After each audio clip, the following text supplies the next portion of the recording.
观众朋友，大家好，欢迎您收看明镜新闻台这一时段的明镜要报。如果您喜欢我们的频道，敬请您点赞、订阅、分享我们，谢谢您的收看。好，首先我们来看今天的内容提要：中共释出新规，依级别进官员家人经商违规退职。20大前风声鹤唳，习近平发动大清洗。连任变数传言不断，习近平真的翻车？双语带货自救，新东方直播间一周爆红。乌克兰炮弹写英文开骂习近平。好，接下来我们看今天的报道内容。中共发布新规，依级别进官员家人经商违规退职。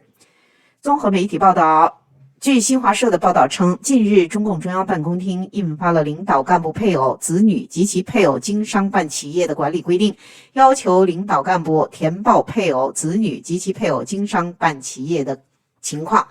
如不实报告等，会依法严肃处理。规定又对不同层级类别领导干部配偶、子女及其配偶经商办企业分别提出竞业要求，领导干部职务层次越高，要求越严，综合部门严于其他部门。报道又指出，加强对领导干部配偶、子女及其配偶经商办企业管理，是全面从严治党、从严管理监督干部的重要举措。规定对于规范和制约权力运行，从源头上防范廉政风险，促进领导干部家风建设，具有重要意义。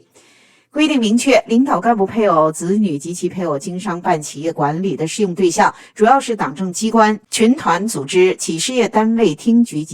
及相当职务层次以上的领导干部。经商办企业情形主要是投资开办企业、担任私营企业或外资企业等高级职务、私募股权基金投资及从事有偿社会中介和法律服务等行为。规定要求，领导干部每年报告个人有关事项时，应当如实填报配偶、子女及其配偶经商办企业情况。年度集中报告后新产生的经商办企业情况也要及时报告。对于领导干部报告情况，要随机抽查和重点查核，发现有关经商办企业违反竞业规定，责令领导干部作出说明，由其配偶、子女及其配偶退出经商办企业，或由领导干部本人退出现职，接受职务调整，并视情况给予领导干部相应处理处分。对拟提拔或进一步使用的领导干部，结合干部选拔任用，凡提4必查核，不符合拟任岗位竞业规定的，应退出经商办企业，不同意退出的，不予任用。规定也指出，对领导干部不如实报告配偶、子女及其配偶经商办企业情况，配偶、子女及其配偶违反竞业规定经商办企业和以委托代持、隐名投资等形式虚假退出，以及利用职权为配偶、子女及其配偶经商办企业提供便利、谋取私利等行为，依法依规进行严肃处理，对管理不力造成严重后果或不良影响的责任单位和责任人员进行严肃问责。好，我们继续下面的报道。20大前风声鹤唳，习近平发动大清洗。据法广报道，中共总书记习近平在20大临近之际，强调推进反腐败斗争必须从领导干部，特别是高级干部言起。习近平要求他们要有敬畏之心。分析人士则怀疑，习近平是在为党内新的清洗做出铺垫。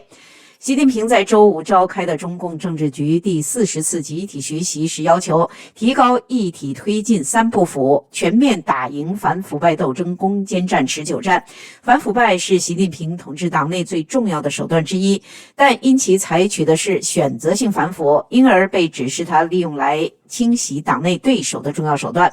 习近平在此刻大谈反腐败，分析人士认为，一则应该与秋天召开的中共20大前需要周密部署亲信有关，另外则与其清零政策备受指责有关。习近平准备在中共20大打破实施多年的总书记只担任2届的中共党规继续连任，这一连任很可能通向终身制，许多人对这一前景非常不满，因此习近平为了20大顺利接班，有可能发动重大清洗。政治学教授吴国光曾表示，习近平上台10年以来，不断通过反腐败来进行党内高层的政治清洗，在清洗过程中不断的拉拢自己的人马，不断的重组权力。到了20大这样一个权力重组的关键准备阶段，他这么做应该是不奇怪的。另外，习近平一意孤行实施清零政策，反而加剧了党内外矛盾。他本来把抗疫作为其20大顺利接班的重大功绩之一，清零政策在抗疫初期短暂奏效之后，习近平将其提升为制度优势，并视为亲自指挥的重大功勋。不顾后来疫情发生变化，全国一刀切，强制推行社会面清零，造成严重的经济后果，这给中共党内的务实派提供了出面救火的机会。早已被习近平拿走经济主管权的国务院总理李克强不断推出措施救经济，并罕见地召开全国10万人大会，甚至推出与一刀切防疫方针针锋相对的9不准。但是习近平过了一段时间后开始反击。首先，他利用去四川视察的机会，再次要求坚持动态清零不动摇。随后签署了军队非战争军事行动纲要。如果一些分析人士认为习近平签署的这一军事文件是效仿俄罗斯对乌克兰的做法，为有朝一日发动特别军事行动做准备的话，另外的观察人士则认为这一文件指向主要针对内部，与紧急状态下调动军队镇压有关。5月17号召开的政治局反腐败学习会议似乎更上一层楼。20大前，习近平因为其领导下取得的各项成就进行全面总结，但有对反腐败的表述特别留有余地。他说，反腐败斗争取得压倒性胜利，并全面巩固，但形势依然严峻复杂，这是一种自相矛盾的表述，但也说明了习近平对20大能否顺利连任不是完全没有顾虑的。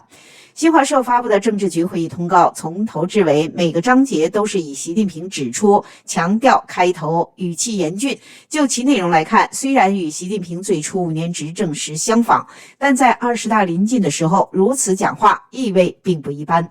尤其特别的是，习近平在讲话中屡屡指向党的高级干部，甚至直接指向包括中央政治局常委在内的全体政治局委员，要求他们有敬畏之心。所谓敬畏之心，就是2个拥护，而2个拥护的核心就是拥护习近平本人，也就是天津市委书记李文忠所表述的对领袖要绝对忠诚，忠诚度不绝对的就是所谓两面人。习近平在17号的讲话中强调，坚决剔除对党阳奉阴违的两面人。习近平这次政治局会议讲话的重点放在他所说的党内监督上，而党内监督的重点是领导干部，特别是高级干部。习近平还要求领导干部要管好家人亲戚，管好身边人身边事，大约是为了防范他所说的团团伙伙的出现。习近平最后说，中央政治局的同志严于律己上，必须坚持最高标准，要求全党做到要率先做到，要求全党不做到的坚决不做。吴国光预测，今年7、8月份前可能会发生习近平对高层政治人物的清洗，借此来进一步威慑党内精英，使得各种各样的有可能挑战他的力量不敢轻易动作。习近平这是在威胁，还是真的要开始清洗了呢？好，我们继续进行下面的报道。习近平连任的机会有多大？上报刊登严纯沟的署名文章，文章称，越接近20大召开，关于习近平是否连任的猜测越发多了起来。网上突然有传言说，北戴河会议第1阶段结束，具体决议如下：1. 最多2届任期不得改变；2. 7上8下原则不得改变；3. 恢复党政军领导人分设体制；4. 7常委5票赞成制。北戴河度假务虚会议制度通常在夏季才举行，现在才6月，似乎太早一点。此外，也从来没有听说北戴河会议还有分阶段之说，所以这个消息还是要存疑。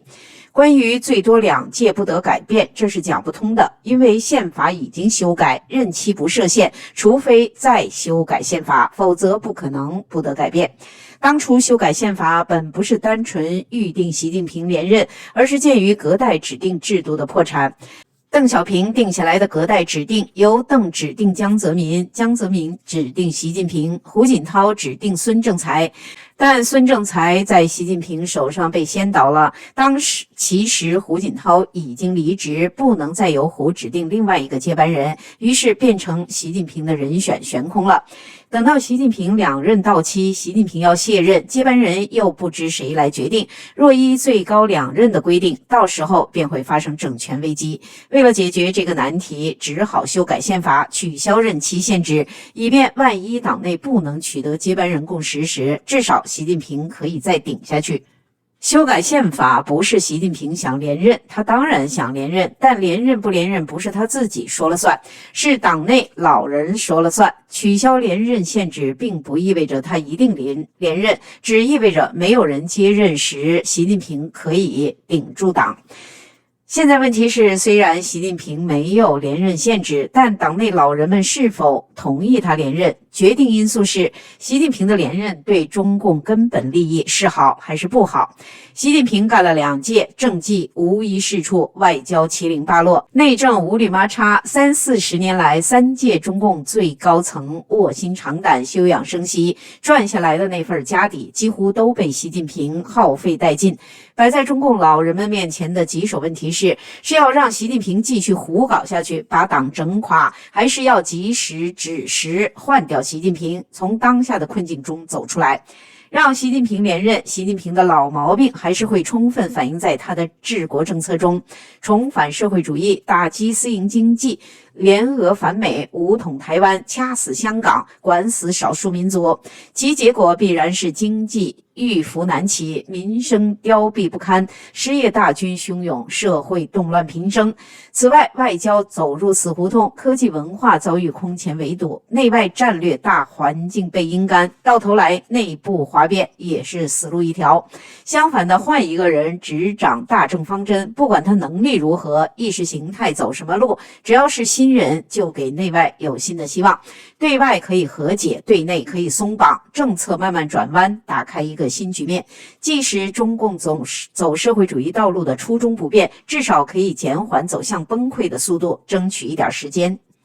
如果中共仍是一个有最低限度自我纠偏机制的党，如果党内至少还有清醒的主流，那么即使只是调转船头，悬崖勒马，换席就是挽狂澜于既倒的最后机会。因此，习近平能否连任，不取决于他自己有没有连任的欲望，而取决于党内老人幕后的协调。照当前一些政治经济迹象来看，至少习近平定于一尊，没有的唱了。个人崇拜不能再搞下去，因为再搞下去，20大不让他连任，中共党内便会有巨大政治危机。现在先降温，剥夺他一人拍板的最高权力，之后全面夺权才顺理成章。那么20大之后，习近平连任的机会有多高？我认为连党主席的机会已经很渺茫。本来打破最高2届连任的规矩已经是不祥之兆，自他掌权后又日日倒自己米，败坏了党的根本利益。若再让他连任，如何服众？如何扭转败局？因此，取消习近平连任，既符合最高2任的内部规矩，又没有违反宪法，既符合党的根本利益，也符合党内至全国民众的心理期望。眼下唯一能改变中共险恶处境的，就是把习近平架空起来，慢慢逐出最高领导层了。为大局之计，习近平可连任军委主席1-2年，正如当年的江泽民一样，算作一种平稳过渡的安排。但党政大权将交由继任者，而继任者也不会再享有独尊的地位。中共最高领导层会再走回集体领导的路子，独尊的苦头吃够了，党内也没有现成的人享有极高威望。因此，集体领导分权管辖的最高层结构是摆脱当前困局的唯一出路。极左思潮后反左，反左之后又反右，中共永远处于这样的死亡循环。不管谁上台，中共死抱马列毛意识形态的本质永远不会改变，换席死得慢一点，不换席死得更快。好，我们继续来看下面的报道。双语带货自救，新东方直播间一周爆红。据《星岛日报》报道，猕猴桃又叫奇异果，源于英文单词 kiwi， 这跟新西兰的一种酷似猕猴桃的鸟有关。教培巨头新东方在线旗下的东方甄选，凭借双语直播带货新模式，1周内在抖音爆红。新东方在线因此气势如虹，6月以来股价涨幅接近7倍。走红的新东方主播董宇辉开播之初，曾因为被网友嘲笑长得像兵马俑而深受打击。如今凭借流利的中英双语推销、出口成章的介绍文案和打动人心的回忆杀，晋升成为直播带货顶流。平时本不爱看直播买东西，一是觉得无聊，二是觉得有些主播很聒噪，但从没有遇到新东方这么有意思的直播，学英语学知识，听到忘记下单。中通社报道，北京学生小鱼最近一头扎进抖音新东方甄选直播间无法自拔，一度以为自己在上网课，令他印象深刻。当新东方老师变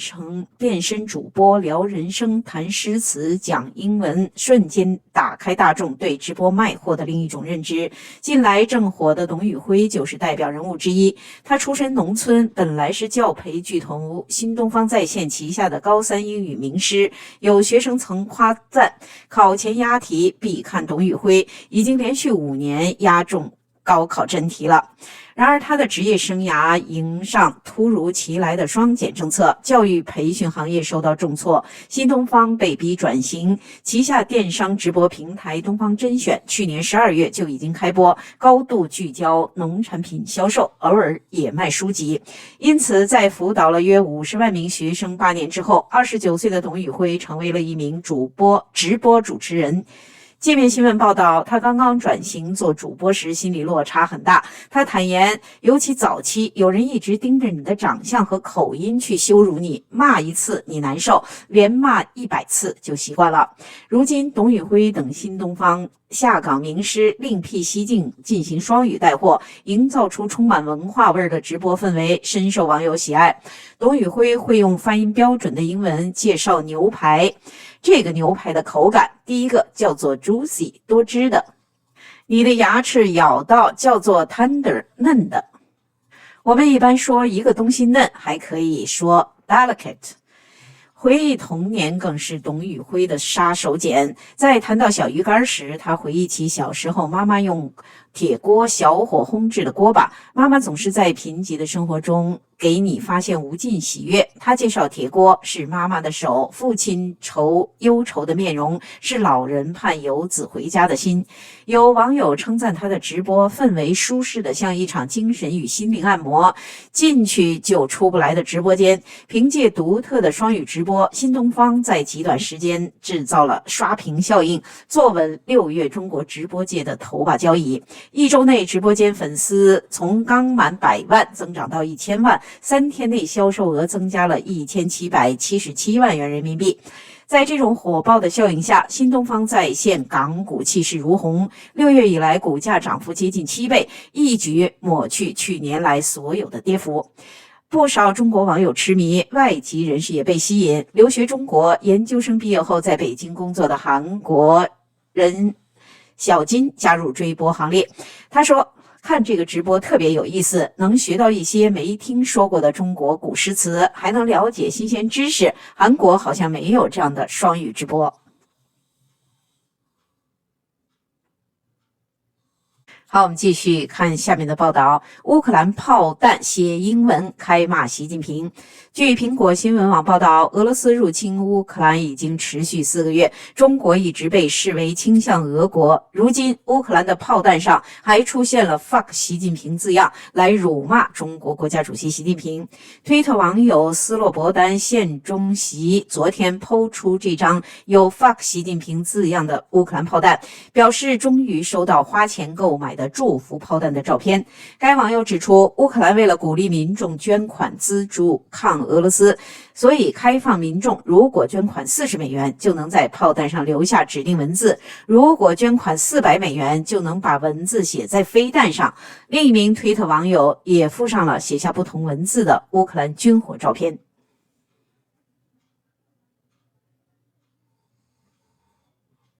谢谢您收看明镜新闻台，敬请您点赞、分享、订阅、推荐给您的亲友，恳请您点击节目内容简介里的 PayPal 链接支持我们。